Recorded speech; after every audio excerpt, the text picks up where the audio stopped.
talking about politics, and we're talking about practical matters here today about the Breitbart video, and I'm saying why invent controversy when it does not exist? And I don't believe that there's anything in them that's worthy of getting excited about, and I believe that, in fact, they undermine those of us who know exactly what the Obama administration has done, is doing, and will do, that we shouldn't pay much more attention to them unless there's something like a real smoking gun coming along. I don't know why people are sticking to this. Maybe something's missing. Maybe something was left out. I don't know, but thus far I don't see very much.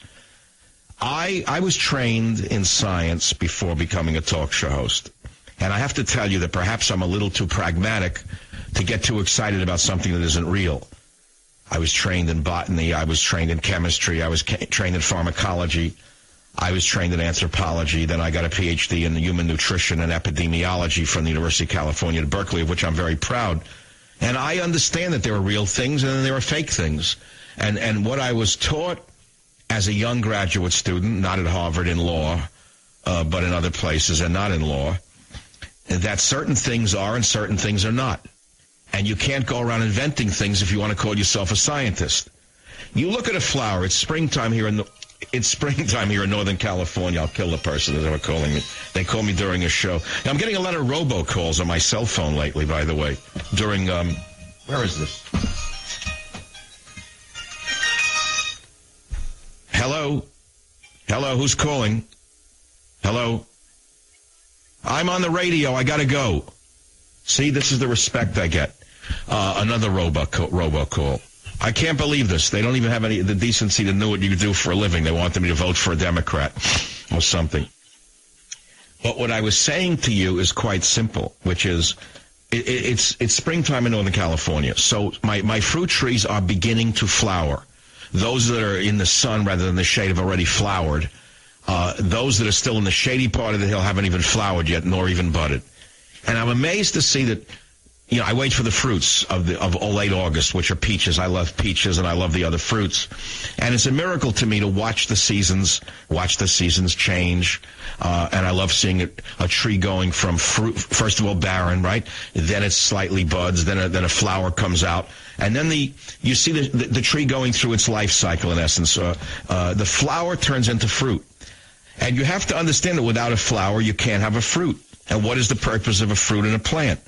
The fruit contains seeds. The seeds are then dropped to the fruit falls to the ground, and the seeds go into the ground and reproduce the plant. That's nature's cycle. Okay, but we, of course, interrupt that cycle by eating the fruit. So why am I telling you about a typical or complete flower? I'm not going to give you a botany lesson, but the fact of the matter is, I'm very much connected to the earth. I'm very much a man who watches the cycles of nature. And to me, politics are somewhat not only artificial in the sense that everybody lies and we expect the lie as the truth, meaning the lie becomes the truth. If a politician doesn't lie, we consider it to be an anomaly. So where is the shock here, is what I'm getting at. Did you expect Obama to go to Harvard and be seen with a yarmulke dancing the horror with Jewish students at a Hillel gathering?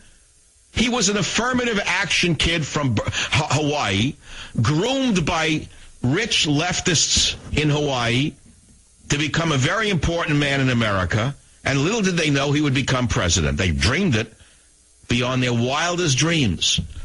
This radical kid who had a Caucasian mother and an African father was the perfect person for the Fabian socialist who dreamed of the revolution in America, the revolution without firing a shot. Remember, these are not screaming bomb throwers. That would never work in this country. The people wouldn't stand for it. What this is a group of Fabian socialists, as I try to explain to you at the beginning of the show. You have to understand how this works. The Fabian socialists advance their agenda through gradualism by working within the system to achieve their socialist/communist/Marxist/Leninist goals. Even then, Obama's plan seems to have been to reach the highest level of power in America through this method. And that he associated with radicals like Derek Bell makes his true intentions clear. Derek Bell is a stone-hearted left-wing fanatic who wanted to overturn the government, apparently had enmity towards white people, called white people, in essence, the KKK. We've heard it all before. But the way Obama expresses himself in these tapes shows how much self-control, this man has and still has, and how much planning went into both his own mind and those of his handlers or controllers or supporters right from the beginning. You don't see a typical college radical shouting slogans. You don't see Al Sharpton with an afro screaming, "Burn, baby, burn." You don't see any of that. And look how far that street rat got. That street rat who has no degrees, no credentials, no qualifications whatsoever, who was involved in the darling of Pill Boys and General Electric and NBC. The world has changed under your feet in case you don't know it. The power structure is so corrupt and so evasive of paying taxes that they will use anybody and anything to make certain nobody touches them. They have these buffers, and they're very clever indeed.